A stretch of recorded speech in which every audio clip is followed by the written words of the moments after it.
8 horas em ponto. Boa noite a todos, prezados irmãos, queridos amigos do Centro Espírita Caminho do Evangelho.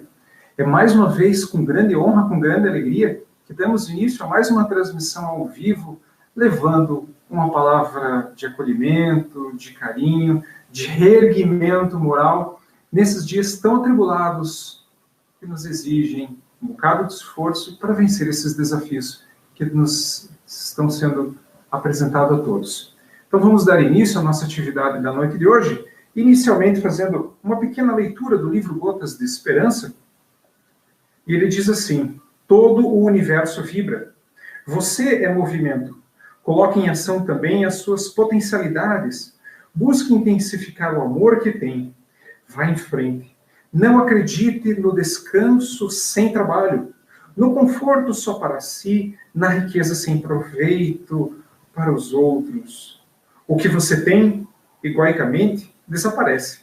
O que você solta amorosamente volta multiplicado. A lei divina é generosa, mas não premia os ociosos. Vive intensamente. Tenha Deus presente em todos os seus atos. Por não poder esperar, a terra consome a enxada preguiçosa. Então vamos dar início, então, com a nossa prece inicial, cada um na sua intimidade, rogando a Deus, rogando ao nosso Pai Criador, que nos abençoe nessa noite tão especial. Rogando a Jesus, o nosso Mestre, que venha com seus caravaneiros de luz, abençoar o nosso lar, tornar o nosso lar um ambiente leve, calmo, tranquilo, cheio de bom ânimo, de leveza e de vontade de fazer o nosso melhor a todos os instantes. Pai amado, nós te agradecemos do fundo do nosso coração, por tudo que nós temos, por tudo que tivemos e ainda por tudo que teremos. Nós te agradecemos, Pai amado, pelos desafios, pelas dificuldades que indiscutivelmente nos tornam mais fortes. Abençoa, Pai amado, os nossos familiares, amigos, colegas de trabalho, todos esses que cruzam o nosso caminho. E que tenhamos a Ti sempre como o nosso norte, o caminho a ser seguido. Que assim seja. Então, queridos amigos, mais uma vez o nosso boa noite a todos. Estamos ao vivo, já temos alguns amigos nos acompanhando. Uma honra adentrar a residência de todos vocês. O tema da nossa noite, do nosso Evangelho segundo o Espiritismo, será o capítulo 15 do Evangelho, Fora da caridade não há salvação.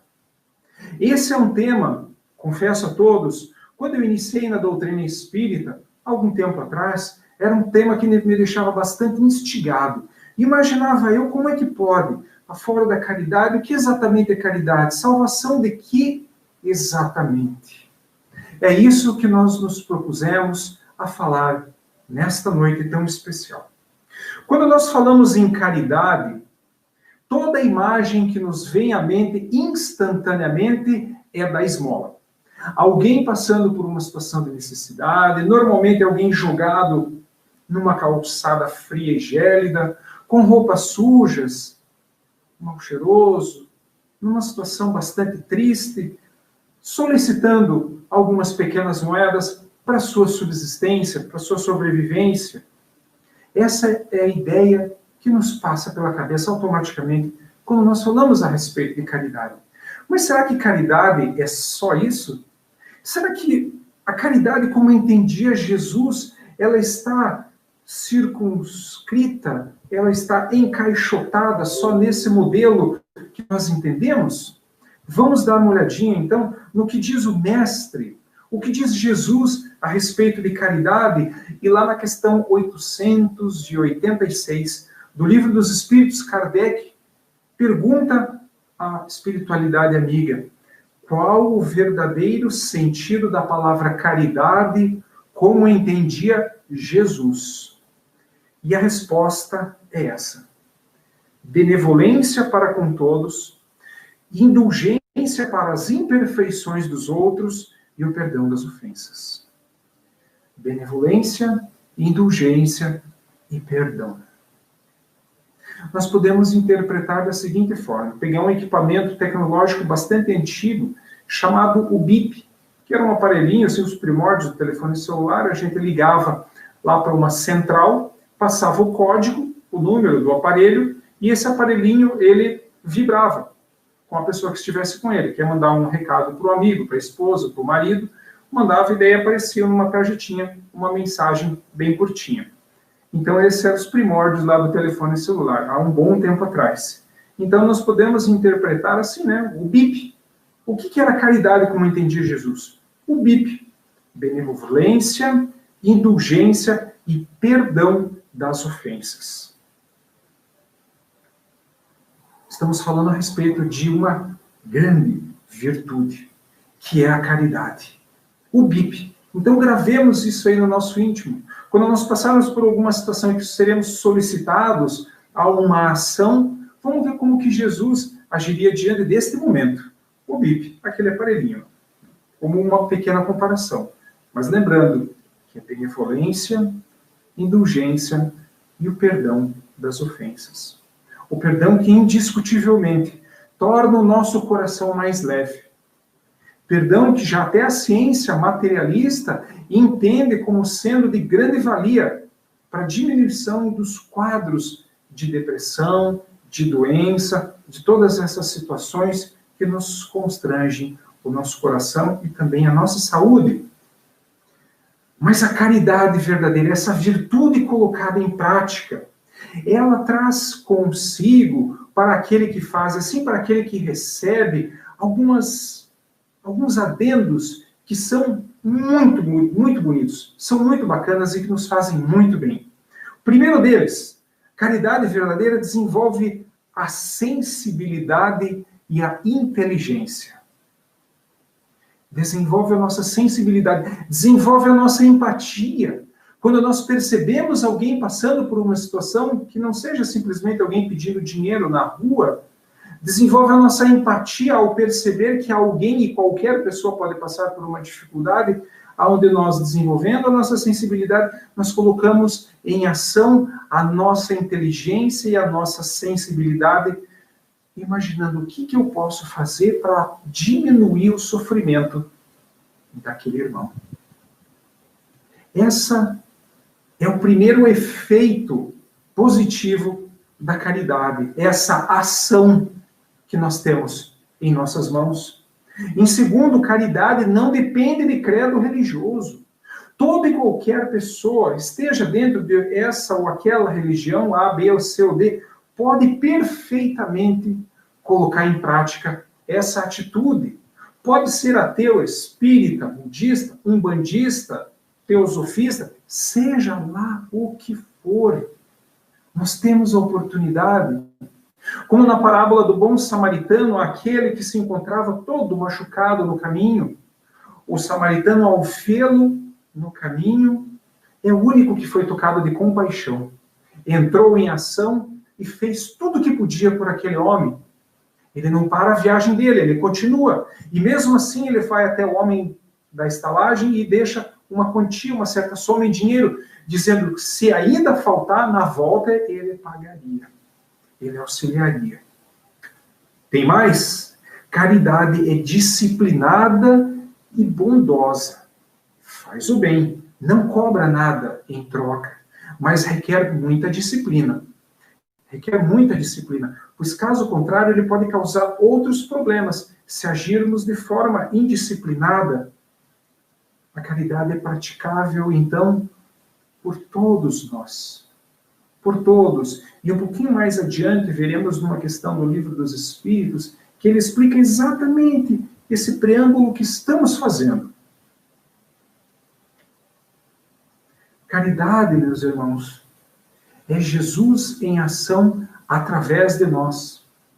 Caridade, bondade, benevolência, indulgência e perdão somos nós sendo instrumentos do Cristo. Somos nós sendo instrumentos de Deus, o nosso Pai Criador, que é amor, bondade, justiça e sabedoria. Certa vez perguntamos num grupo de estudos na nossa casa se alguém já tinha por acaso visto Deus em operação, Deus na rua, ajudando, trabalhando, fazendo alguma coisa para as pessoas necessitadas. E de fato nunca ninguém enxergou a Deus fazendo isso. O que nós enxergamos são pessoas. São irmãos nossos que levam a sopa, que levam o agasalho, que levam o apoio, que levam os ouvidos, o saber escutar aquele que passa por uma dificuldade e que muitas vezes tem muito mais valor do que uma pequena moeda, que muitas vezes é atirada com o objetivo simplesmente de se livrar daquela pessoa que ali pede por um dinheirinho. Muito bem, no Livro dos Espíritos, na questão 643, Kardec pergunta de forma muito sábia, mais uma vez: haverá quem, pela sua posição, não tenha possibilidade de fazer o bem? Vamos repetir a pergunta. Vamos repetir. Haverá quem, pela sua posição, não tenha possibilidade de fazer o bem? E a resposta é um pouquinho longa, mas de uma profundidade e de uma objetividade ímpar. Diz lá, na nossa resposta, espiritualidade amiga: não há quem não possa fazer o bem. Começa assim. Não há quem não possa fazer o bem. Somente o egoísta nunca encontra desejo de o praticar. Basta que se esteja em relações com os outros homens para que se tenha ocasião de fazer o bem. E não há dia da existência que não ofereça a quem não se ache cego, totalmente cego, pelo egoísmo, a oportunidade de praticá-lo. Porque fazer o bem não consiste para o homem apenas em ser caridoso, mas em ser útil na medida do possível, todas as vezes que o seu concurso venha a ser necessário. Olha só, então, a profundidade da resposta da espiritualidade amiga. A quem não se ache cego pelo egoísmo. A cegueira que muitas vezes nos impede. E essa cegueira tem origem aonde? No egoísmo. E o fruto direto do egoísmo, o que é? A insensibilidade. A dureza de coração que muitas vezes alguns de nós se colocam diante das situações. E diante de algumas dificuldades, adversidades, não consegue colocar em prática algo chamado apaziguar as emoções. Apaziguar as emoções. Existem irmãos nossos que diante de uma confusão familiar, é como aquele que vê algo pegando fogo e para apagar o incêndio, ele utiliza um galão de gasolina de aviação, que é muito. E pega fogo muito rápido. É extremamente inflamável. Infelizmente isso acontece. É porque muitas vezes nós estamos embrutecidos dos nossos sentidos, no nosso campo emocional, e não nos preocupamos em nos tratar. Porque é muito mais fácil observar o cisco que existe no olho do meu colega, da esposa, do amigo, do irmão, de quem está andando na rua, do que observar aquela verdadeira trave que está no nosso próprio olho. É mais fácil botar sempre a culpa nos outros e não olhar para nós mesmos. Isso é uma prática, é um fruto oriundo do egoísmo. Do egoísmo de olhar única e exclusivamente para o meu umbigo e se esquecer daqueles que estão à nossa volta. E olha, complementando mais um trechinho da nossa resposta, porque fazer o bem não consiste para o homem apenas em ser caridoso, mas ser útil. Ser útil. Então, aqui vem um recado a nós que estamos vivendo nesses momentos de pandemia, confinados dentro das nossas casas. O que nós podemos fazer nas nossas residências, nos nossos lares, em ser mais úteis àqueles que convivem na nossa casa, estabelecendo assim uma relação de maior proximidade, estabelecendo assim uma relação mais fácil, colaborando com a casa que nos abriga e com os corações que dividem o mesmo local conosco, com o animalzinho de estimação, com o jardim para aqueles que moram numa residência, embelezando mais a cidade, tornando o nosso jardim mais bonito. Quanta coisa nós podemos fazer, isso é caridade para com o planeta, isso é caridade para com as pessoas que passam na rua e observam, poxa, que jardim florido, que bonito. Então está aí, caridade ser útil. E eu lembro também de uma situação desenvolvida por uma empresa automobilística, que é a caridade e a utilidade e a empatia colocada num dispositivo de segurança. É o airbag, que dispara quando a colisão acontece, mas com um único diferencial. Esse airbag ao qual nós nos referimos, ele não se encontra dentro do carro. Ele se encontra no lado de fora do carro, junto ao capô. Através de uma obra de engenharia colocada no veículo, em que o veículo estando em deslocamento, se uma pessoa cruza a frente e ela será atropelada, o dispositivo de airbag imediatamente infla, minimizando assim os danos físicos na pessoa que será atropelada. Ele não vai conseguir evitar o atropelamento, mas vai minimizar o trauma que indiscutivelmente acontecerá. Essa é a caridade colocada em prática no nosso dia a dia. É o ser útil, é quem sabe um dia alguém possa desenvolver uma broca do dentista que não faça aquele barulhinho medonho, aquele horrorosa, aquela coisa, né? Convenhamos. Aquilo é muito chato. Então, se tiver algum dentista aí nos ouvindo, por favor, vamos desenvolver uma broca que não tem um barulho tão chatinho como aquele. Mas é isso, é ser útil. Ah, a caridade. A caridade nos diz lá no Livro dos Espíritos que é o antídoto contra o egoísmo e o orgulho, que são as maiores chagas da nossa humanidade. São chagas, é uma doença terrível isso. Estamos preocupados com o Covid-19, coronavírus, é a mesma coisa, mas não nos esqueçamos que tem algo muito pior, que é o orgulho, é o egoísmo. Isso não faz mal só para o nosso corpo físico, faz mal para o nosso espírito e carregaremos isso por longos e longos e longos anos, talvez até séculos. A caridade é como uma atividade física para o corpo, mas a caridade é atividade para o nosso espírito, que nos torna mais leves, mais úteis, pessoas melhores. E a caridade, meus irmãos, ela tem dois aspectos. Ela pode ser a caridade material ou a caridade moral. A caridade material, como temos um exemplo de um vídeo que temos aqui, mas não será possível passar em função de uma limitação técnica, essa caridade material gira em torno de uma senhora chamada Dona Maria de Lourdes. Dona Maria de Lourdes tem 83 anos de idade. Ela já é aposentada, naturalmente. Ela frequenta 4 hospitais durante a semana dela. 4 hospitais. Durante os 5 dias da semana, tem um hospital que ela frequenta 2 dias. E o que essa senhora faz? Ela costura. Ela costura toalhas, panos, faz bordado para ajudar o hospital. Naturalmente, hoje, em função da pandemia, isso não está sendo possível, mas até então era o que ela fazia. Essa é uma caridade material que podemos fazer e que essa senhora o faz.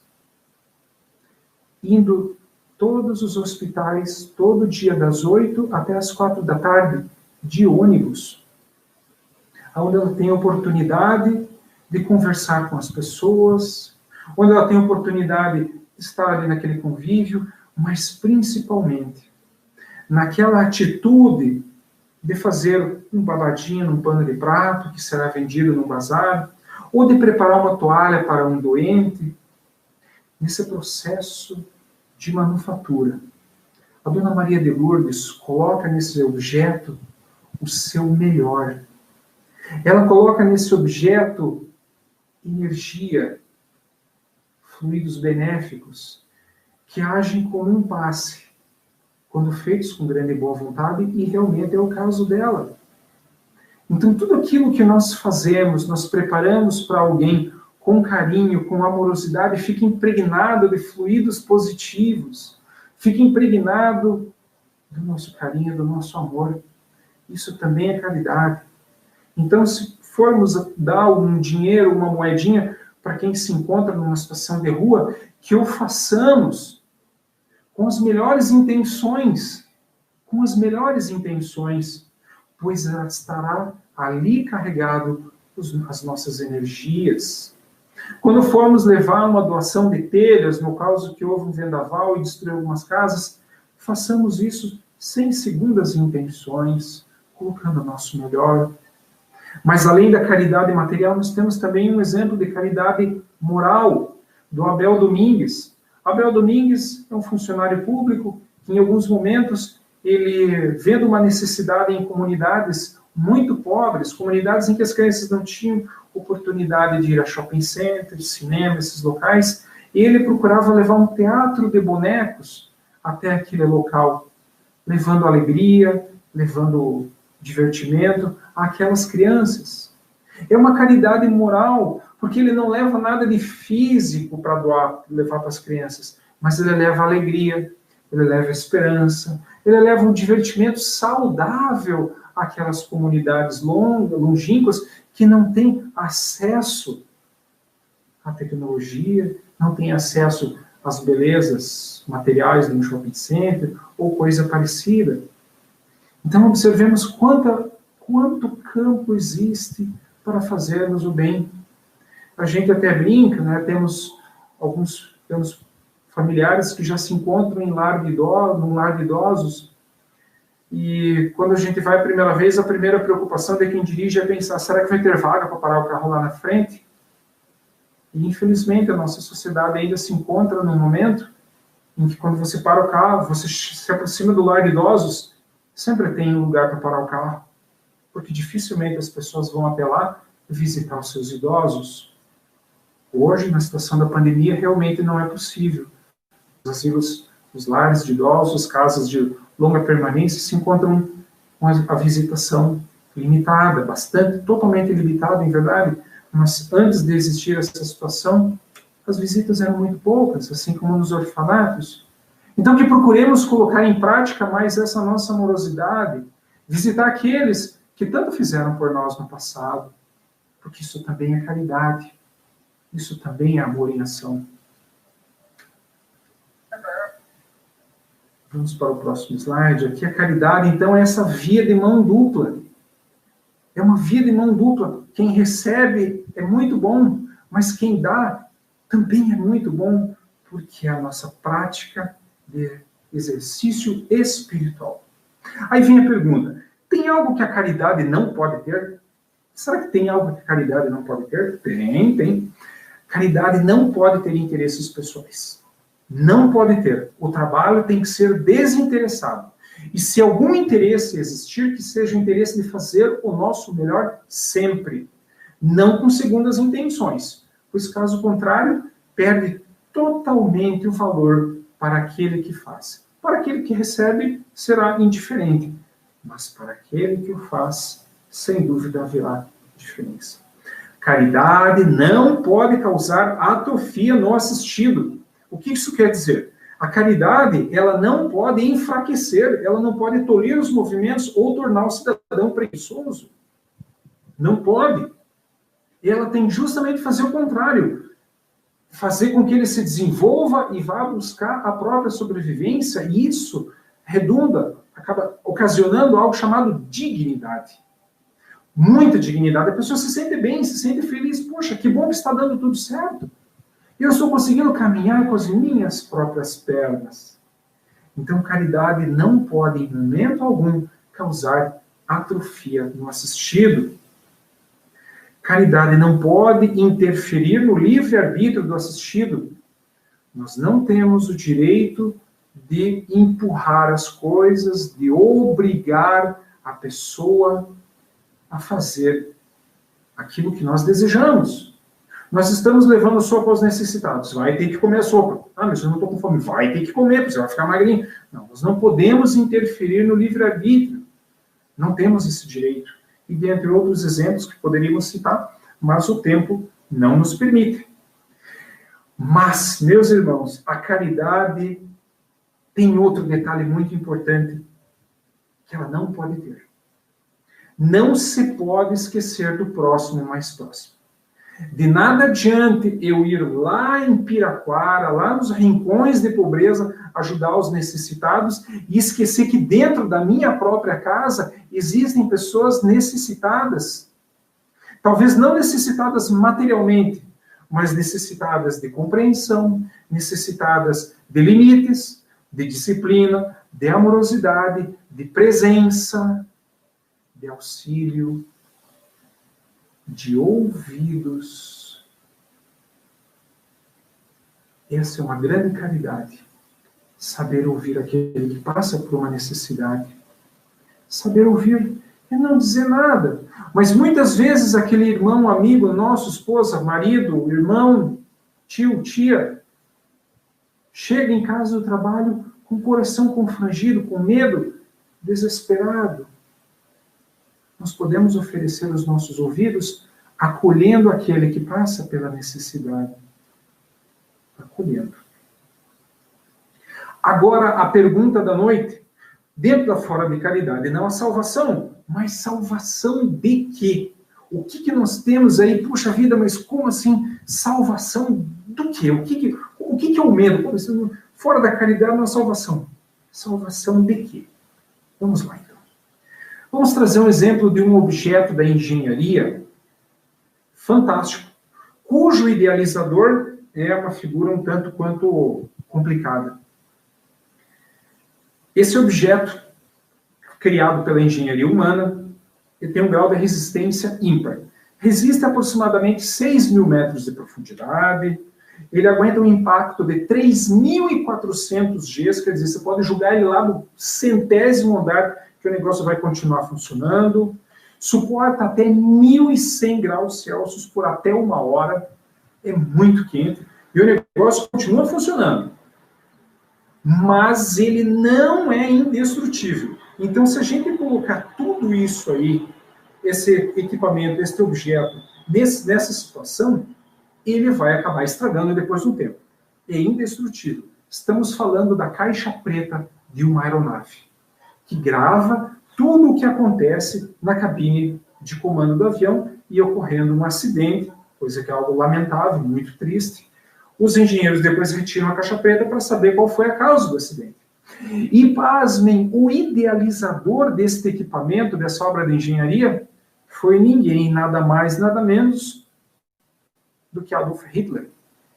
Quando ele perde 3 amigos num grave acidente aéreo, ele pede à equipe de engenharia que desenvolva um equipamento para tentar descobrir a causa do acidente, porque ele gostava muito daqueles caras que morreram no acidente.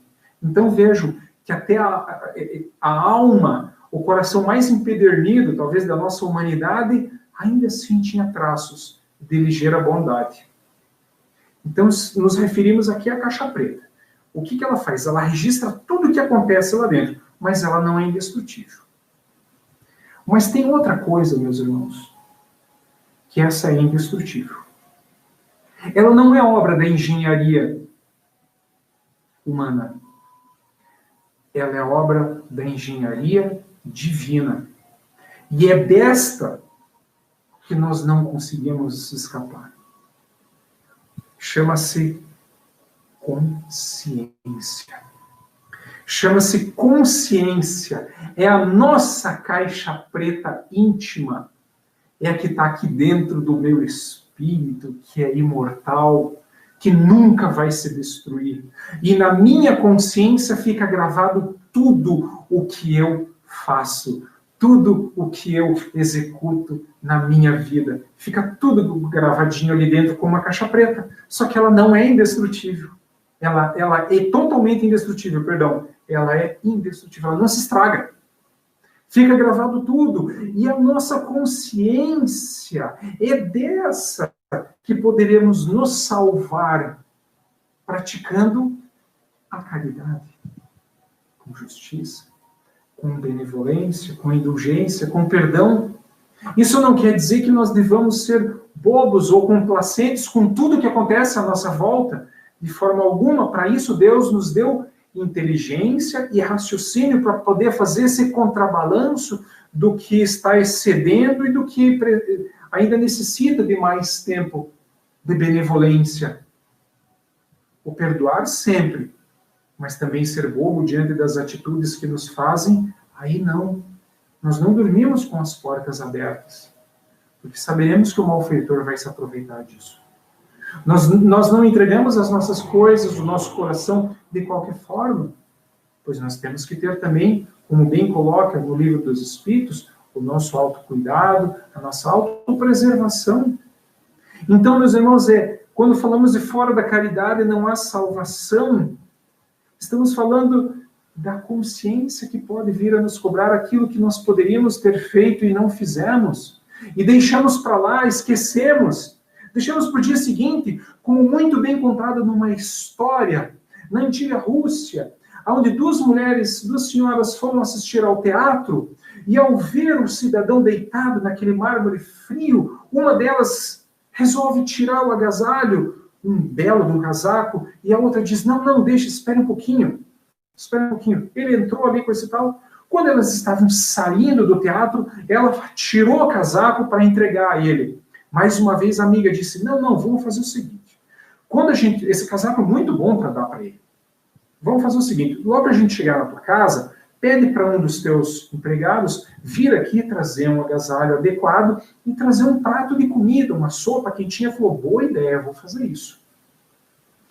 Ao chegarem na casa, as duas se distraíram na conversação e no conforto que o lar tem, que o lar oferece. E elas se esqueceram daquele senhor, daquele rapaz que passava momentos de frio naquele mármore gelado na frente do teatro.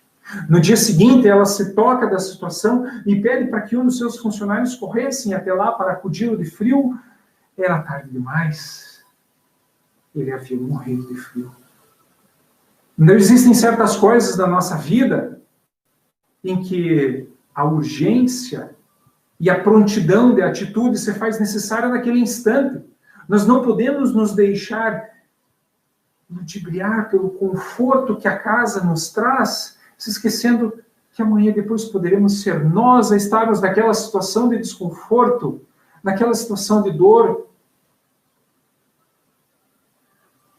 A caridade nos traz essa verdadeira percepção da realidade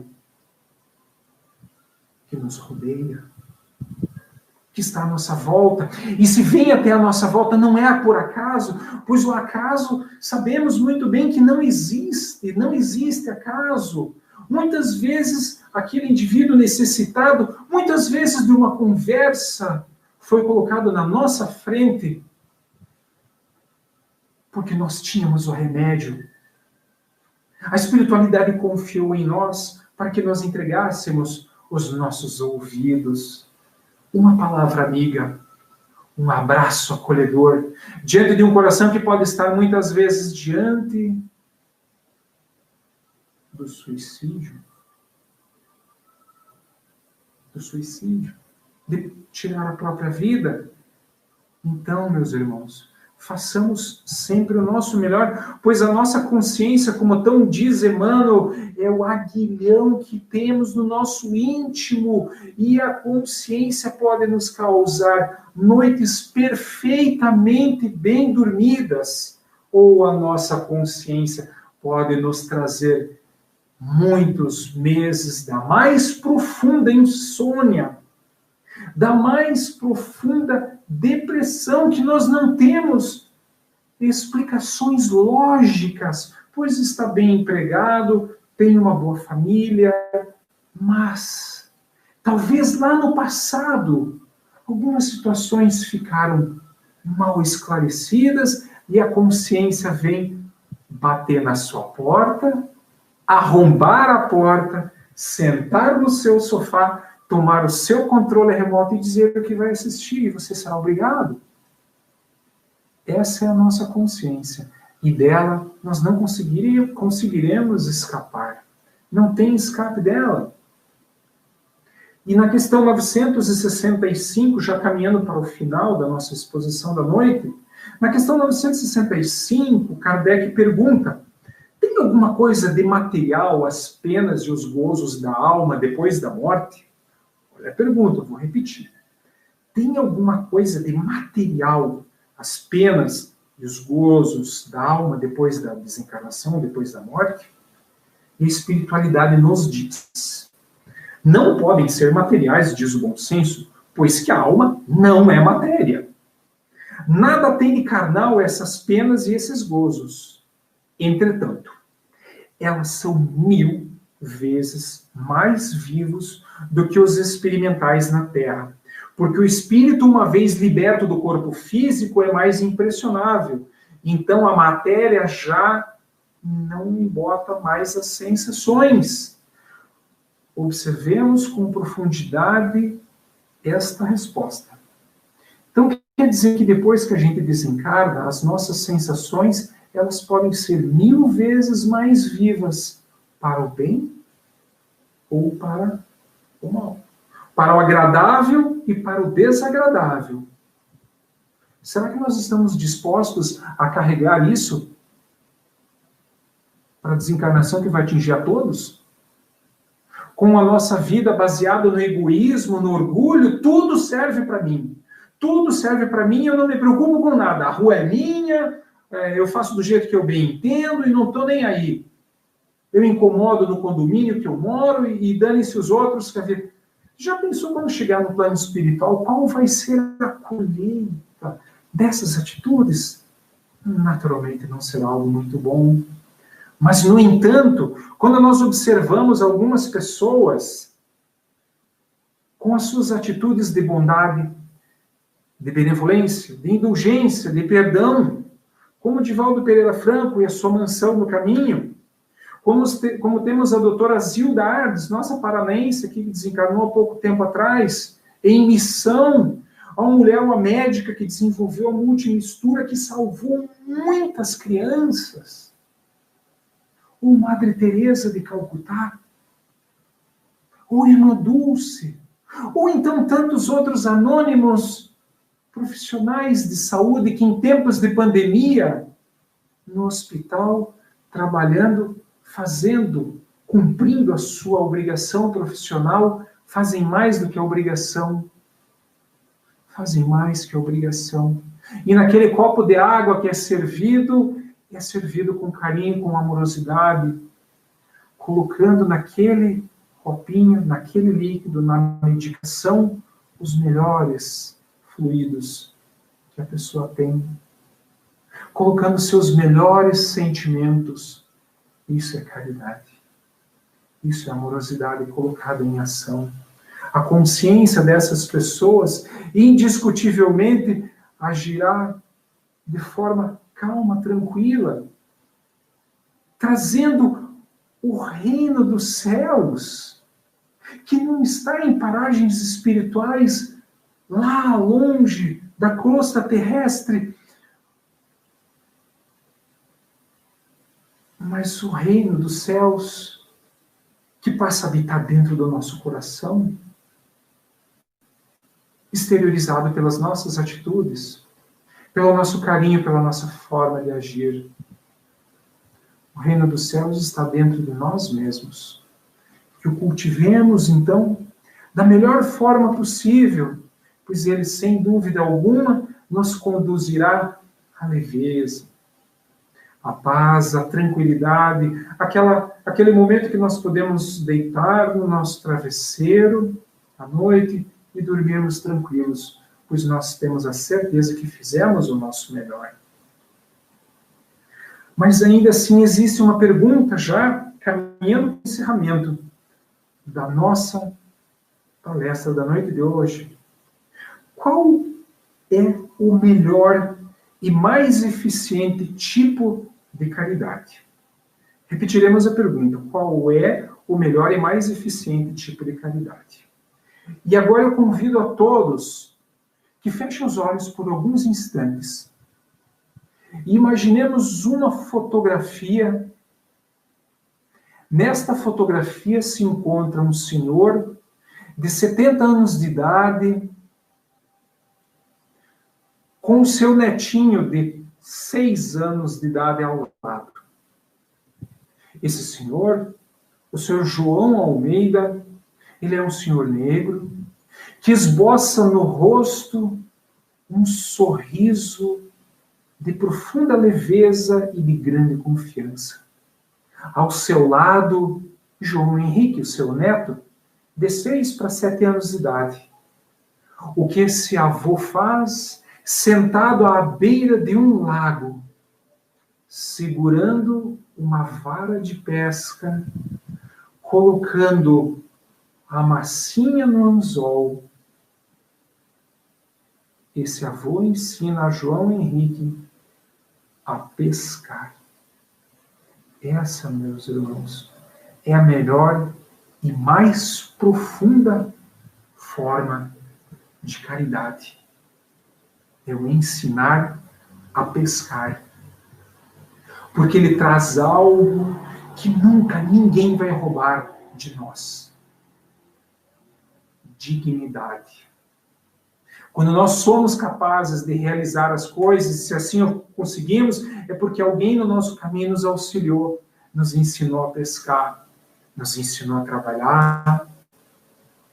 E para isso nós desenvolvemos algo chamado gratidão a todos aqueles que no nosso caminho passaram e algo de bom trouxeram à nossa existência. Que nunca nos falte a ação da caridade. Que nunca nos falte a ação do bem no nosso coração e nas nossas atitudes. Pela atenção de todos, o nosso muito obrigado. Muito obrigado ao Centro Espírita Caminho do Evangelho, que nos traz essa oportunidade maravilhosa de trabalho. Que Deus, nosso Pai, Jesus, nosso Mestre, ilumine e abençoe a todos nós nessa noite de especial significância. Fiquemos em paz. Que assim seja. E muito obrigado a todos. Até a próxima oportunidade.